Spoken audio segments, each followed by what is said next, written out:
In this video, we're making pastrami short ribs, which are better than regular short ribs and definitely worth trying, so let's get smoking. I'm starting with 2 racks of beef plate ribs, weighing the entire cryovac package, and then carefully measuring out my Cure mixture, which I'll put in the description section below. It's a mixture of Prague powder 1, salt, sugar, and MSG. Then I'm placing the mixture in a shaker bottle and giving it a good mix, and I'm applying the Cure mixture all over the ribs, being careful to get it evenly coated. This is an equilibrium dry cure, which means I need to get as much of the cure on the ribs as possible because it's carefully formulated to bring the ribs to an exact percentage of saltiness. Quick note about equilibrium curing, it's a lot more effective when you wet cure, but I like dry curing because it's just a little bit cleaner, it's less messy, and it's easier to manage in my fridge, especially because we'll be doing this for around 2 weeks, and I don't want a huge sloshing tub of water in my fridge for 2 weeks. So to make up for the inefficiencies of dry curing, I have not subtracted the bone weight from these ribs. Usually you would subtract 30% bone weight to account for the fact that the bones aren't getting cured, only the meat is, but I haven't subtracted that. That means we have 30% extra ingredients in there to account for the inefficiencies of dry curing. Now, here are the ribs when they're all rubbed up, nice and evenly coated and looking pretty. Now I'm covering the tub and ribs in plastic as tightly as possible, but still making sure that I can remove it and place it back on easily because I'm going to be doing that a lot. The ribs are now going in the fridge and they're going to stay there for at least 7 days and ideally around 14 days. Now, every day or two, you're going to take the ribs out of the fridge, unwrap them and flip them over, coat them in some of the juices that's left in the bottom of the tub to make sure all the salt is getting on the meat, and then they go back in the fridge. Realistically, if you plan on doing this for the full 14 days, then you could just flip them every 4 days if it's more convenient for you. 14 days later, we're gonna pop smoke and light up the fire on my Old Country Pits G3 offset. Meanwhile, it's time to season the short ribs. For that, I'm using a layer of Smoke Trails BBQ brisket rub, putting on a pretty heavy layer, followed by a light dusting of Let's Go general purpose BBQ rub. Normally, you wouldn't season anything you've cured because the salt is already penetrated all throughout the meat, and by adding more salt to the outside, it can oversalt it. But the salt levels in this recipe are low enough that I've made room for extra salt on the outside of the meat. Now these shorties are going on the pit, and I'm using the upper rack today with some blocking logs in place, and I'm going to smoke this at 250 for 4 hours,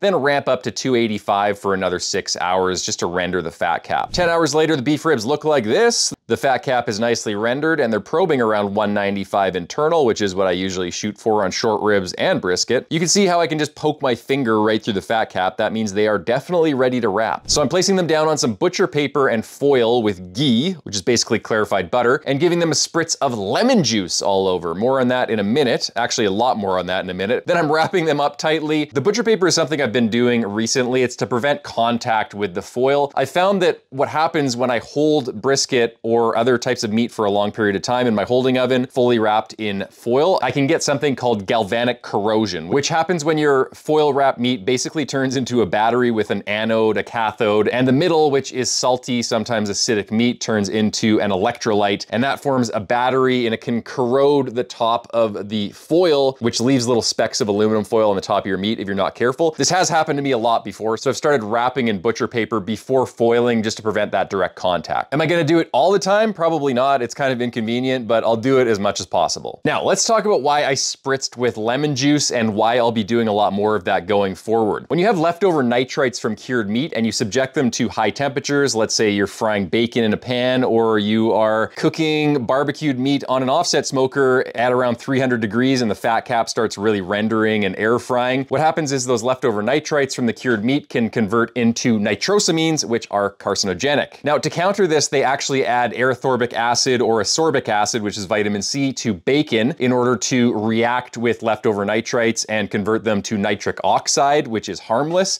so that the nitrites don't convert into nitrosamines when you fry them in the pan. That's the theory anyway, but I don't really trust anything until I see it with my own eyes. So I had to think of an experiment to test this, and that's when the good idea fairy came to visit me, as we used to say when I was back in the military. Here's what I did. First, I mixed nitrite-containing Prague powder number 1 with lemon juice. The ascorbic acid, also known as vitamin C in lemon juice, reacts with nitrite to form harmless nitric oxide gas. And you can actually see it bubbling up here, which tells us the reaction is happening. So that's a good sign. Next, I did the same thing with pure vitamin C, which also bubbled, also a good sign. Then I did the same thing with pure vitamin E oil, which is an antioxidant and in theory should react with nitrite to neutralize it and convert convert to nitric oxide gas, but this did not bubble, which tells me it may not work because it's fat soluble and not water soluble, but we'll see. By the way, for you chemistry nerds out there, I did do some rough stoichiometric calculations to make sure I had enough of all the ingredients to fully react with the nitrites to convert them fully into nitric oxide, theoretically on paper, but real life rarely behaves like the calculations that we do on paper, so we'll see. Next, I coated the pork tenderloins with the various solutions and put them in a bag, making sure to thoroughly coat the tenderloins. I also did a control tenderloin with nothing added and another control with pure Prag powder number 1 with no treatment to convert it to nitric oxide at all. Then I let them sit for an hour. Next, I cooked the tenderloins in my holding oven until they reached 145 Fahrenheit internal. Nitrites diffuse slowly into meat over time. They convert into nitric oxide, and that nitric oxide interacts with the myoglobin in the meat to turn it pink. It's the same reaction that happens in your smoker, except that the nitric oxide gas is coming directly from the fire and then diffusing into the meat and creating that pink smoke ring by reacting with the myoglobin. Here we're starting with nitrites that diffuse into the meat, turn into nitric oxide, and then produce that pink ring. Now, nitrites diffuse into meat at a set rate that depends on various factors, including the temperature and the initial concentration. We are mainly concerned about the initial concentration. Theoretically, if we get a pink ring that penetrates half an inch into the meat on the controlled nitrite tenderloin, that gives us a baseline, all other things being held equal, including the temperature. But if we get less penetration, let's say 1/4 of an inch or 1/8 of an inch on the lemon juice or vitamin C tenderloins, then that tells us that the initial concentrations of the nitrites were less than the control. And then we can infer from that that because the initial concentrations were lower, that the vitamin C or the lemon juice or the vitamin E actually converted those nitrites into nitric oxide. And if lemon juice did reduce the initial levels of nitrite, then theoretically it would be an effective thing to use to spritz on meat to reduce nitrites that are left over and that could potentially turn into nitrosamines when subjected to higher heat. But let's take a look at the results. As expected, the control tenderloin had no pink ring because no nitrites were added. The nitrite control tenderloin had a thick pink ring as expected because we didn't do anything to neutralize the nitrites beforehand. The lemon juice tenderloin had a much smaller pink ring, which suggests that some of the nitrites were neutralized before cooking. The vitamin C tenderloin had a pink ring the same thickness as the nitrite control, so it didn't seem to do anything. This is unexpected because we did see it foaming beforehand when we added the vitamin C to the nitrites, which would suggest that it did convert into nitric oxide, at least partially, but maybe because it's not as acidic as lemon juice, it didn't have as much of a pronounced effect to convert those nitrites to nitric oxide. I'm not quite sure. And finally, the vitamin E didn't appear to do anything either, again, probably because it's fat soluble and didn't react with the nitrite at all. So based on this little mini experiment, it does appear that spritzing with lemon juice will actually convert some of the leftover nitrites on your meat into harmless nitric oxide, which will help to prevent the formation of harmful nitrosamines. Long story short, I'm going to spritz with lemon juice from now on. On my regular smoked meat that isn't cured, I will probably still spritz with lemon juice because there is an off chance that it might help neutralize some other harmful carcinogens that you get from smoking, but I probably won't spritz during the first 4 hours of the cook until the meat gets up to around 140, 150, because I still want to form that pink smoke ring, but after that, I'm gonna start spritzing with lemon juice. And the other thing that I've learned from this experiment is that I'm probably going to drink some fruit juice or at the very least some lemon water with my cured smoked meat, because vitamin C can also interact with nitrites in your gut and convert them into harmless nitric oxide instead of forming possible carcinogens, so it couldn't hurt. Okay, let's get to the taste test, and apologies in advance. As soon as I took a bite of this short rib, I got stuff on my face and didn't notice, so you guys can make fun of me in the comments. All right, this is my favorite part. I get a little bit of a steam exfoliation from my holding oven when I open it. Let's open these ribs up and see what we got here. La da da da da da da da. Ooh, a present for me? All right, let's put these guys here. I'm just gonna dump this on here. Oh yeah, baby. Let's take a look at this. Looking really nice. Look at that. Ooh, I like how the bones stick out. It's very carnal. Looks like a dinosaur rib cage or something. Always love the look of beef ribs. All right, I'm just gonna go ahead and cut right through in between one of these bones here. 2 of these bones rather. And I'll give you guys a look. Whoo!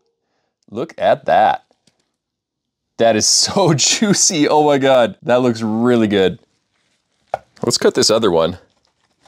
I think this one's gonna be even better. The middle rib is usually the best on beef ribs. Ooh, beautiful. And we'll cut this last one here. Okay, time for a bite. Which one do I want? This one looks pretty good. Whew. Let's go for it, guys. Let's get it.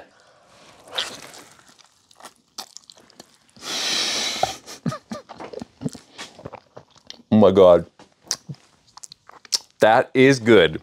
Wow, that is super tasty. I'm just gonna taste a little bit from the very center. It's got some good saltiness, but it's not like overpowering. So the extra salt that we added on top did not overpower it at all. And I think that's because we went with the equilibrium brine route, which was a little bit less salty than a normal brine. It's got a little bit of tartness and acidity from that lemon juice that we sprayed on it. The nitrites give it that nice cured meat flavor. It's got that traditional fully rendered Texas style bark, which I really love.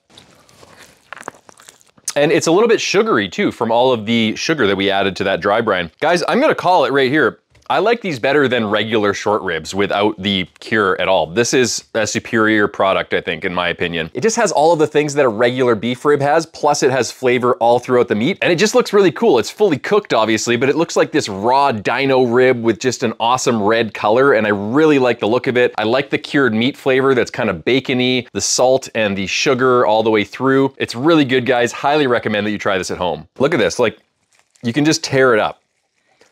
You could tear it up and you could put this on sandwiches if you wanted to. Like, it's so tender.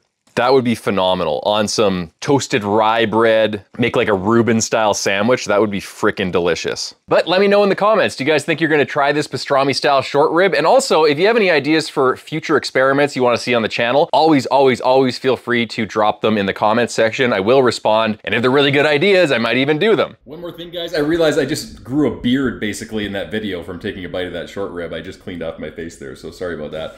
And lastly, I did put a little bit of lemon juice in my water bottle right after eating that short rib, so, you know, it couldn't hurt. Happy smoking.